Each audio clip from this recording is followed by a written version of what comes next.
So what is the Camino de Santiago and why walk 500 miles or 800 kilometers across northern Spain? Well, it was a question that I asked myself and many friends and family members asked me as well. And in this video, I'd like to share why I decided to walk the Camino and some of the biggest lessons that I've learned and tried to incorporate into my own life. So what is the Camino de Santiago? The Camino de Santiago is a network of pilgrim routes that end up in northern Spain, in Santiago de Compostela. It dates back to the Middle Ages where people did it for religious reasons, but today, many people do it for different reasons, from religion to spirituality to adventure. So why did I decide to walk the Camino de Santiago?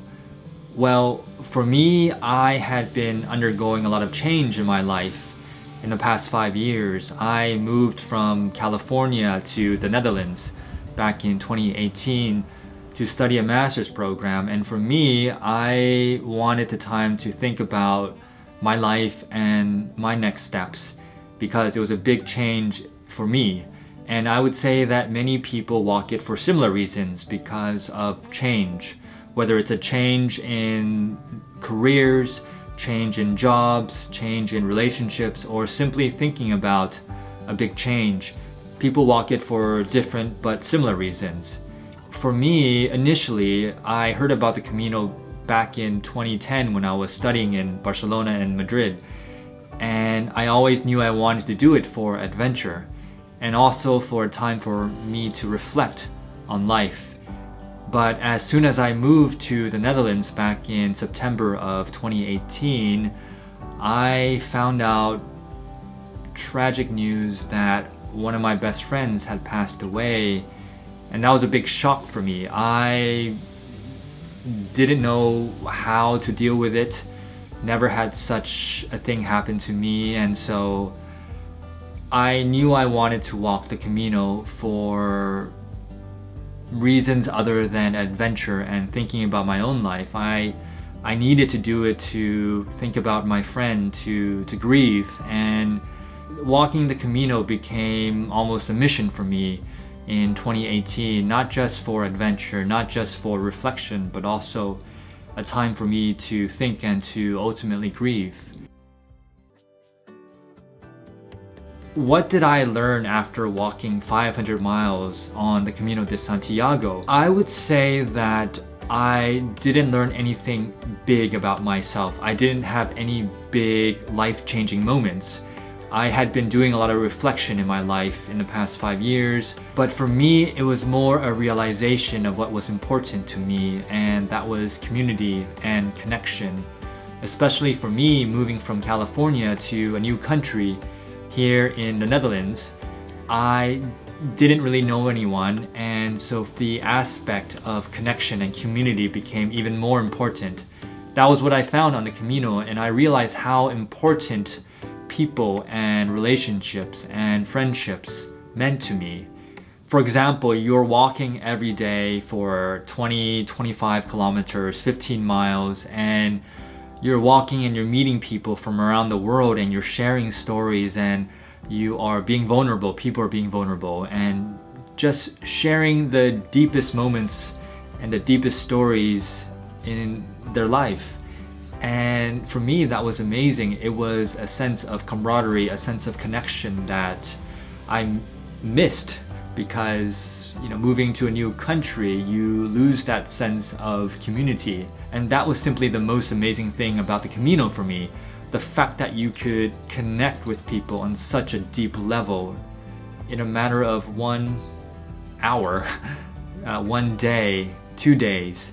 And these are people I still keep in touch with a few months after the Camino. Another important lesson that I learned from the Camino was the importance of time and being yourself, being your authentic self, because tomorrow isn't guaranteed. This was a theme that I heard from many conversations on the Camino, the fact that time is very precious, and time is even more precious based on the fact that you've undergone many challenges in life. I've met people who survived cancer on the Camino, it made me think about my friend that I lost as well. He was the one who taught me to live life to the fullest. I think sometimes it takes a certain something, an event, perhaps a tragic event, hopefully not, to make you aware and realize how important time is. And I hope that I can continue living my life to be my true self, to do things that are true to myself. Another lesson that I learned is the importance of living a very simple life, at least for myself. I had backpacked across the world for over a year, and that really taught me that I could live way below my means. And the Camino was a very similar experience.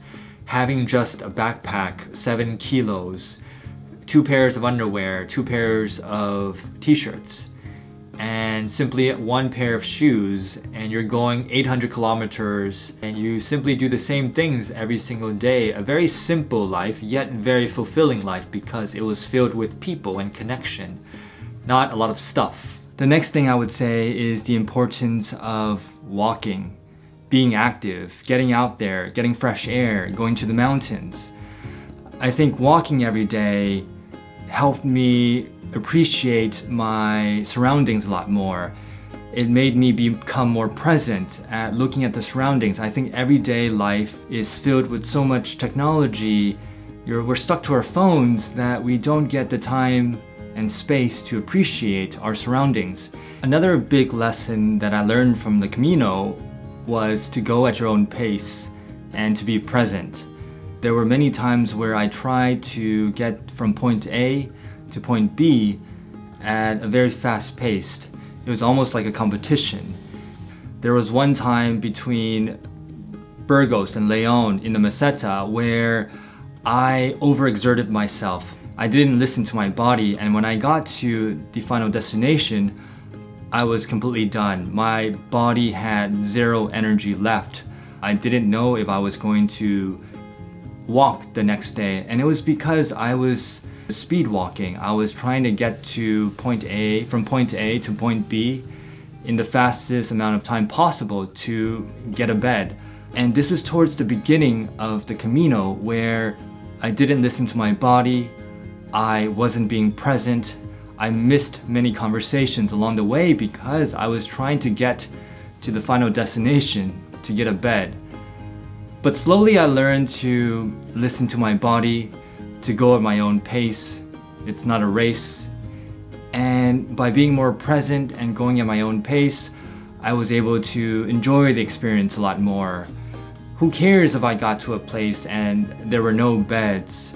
Things eventually work themselves out. And by being more present and going at my own pace, I was able to enjoy the experience a lot more. And so how am I incorporating these lessons into my own life right now in Amsterdam? So I moved to Amsterdam 2 months ago, and amongst change and moving, I've still tried to incorporate some lessons into my daily life. For example, connection and community. When you move to a new city, to a new country, it's important, yet a big challenge, to meet new people, to build a community again. So how have I tried to cultivate this? It's a challenge, it's been a challenge. But luckily, in a city like Amsterdam, there's always something happening, whether it's a meetup, an event for expats, joining the expat community, joining a language cafe, or simply meeting new people in your company. I've tried my best to make the effort to go out to meet people. It's against my natural instincts because I'm quite introverted, but I've tried to really make an effort to go out and to meet people and try to get to know people on a deeper level, not just superficial small talk. Another lesson that I've tried to incorporate is walking. I now try to take 10 to 15 minutes walking break every day at work, whether it's after lunch or sometime in the afternoon. And I know it's hard to do 20-25K a day, but as long as I get out, I get some fresh air, I walk. Even better if it's a walk with people where we get to talk about work or non-work related topics, it's been extremely valuable and fulfilling to take these walks because it does remind me of the Camino. If I were to summarize what the Camino has meant to me, I would say the first thing is the importance of connection, community. It's really important for me to fill my life with people that matter, family, good friends, and fill them up with experiences that include these people. The second thing is the importance of time. There's been constant reminders in my life and on the Camino of how precious time is, how fast time flies. And a big question for myself is, how can I slow down time? How can I stretch out time like the Camino? And the importance of time reminds me to do things in my life that are true to myself, which leads to my third point, and it's really to be yourself, to be myself, to be authentic. Because there's been many times in my life where I was copying, I was imitating, and not to say that was wrong, but I wasn't being true to myself. And if I want to live a life that is fulfilled, I have to be myself. I have to be true to myself. And the last thing is to go at your own pace, to go at my own pace. I grew up in a very, I would say, hyperactive, competitive environment where it was just go, go, go, go, go. Compete, compete, compete. And I realized how important it is for myself to go at my own pace, to follow my own path, not the path of other people, but to do things my way, to be my authentic self. So I think this combination of connection, being myself, being aware and cognizant of time, walking, being active, and being myself will help me hopefully stretch out time, stretch out my own life so that time just doesn't go by like that.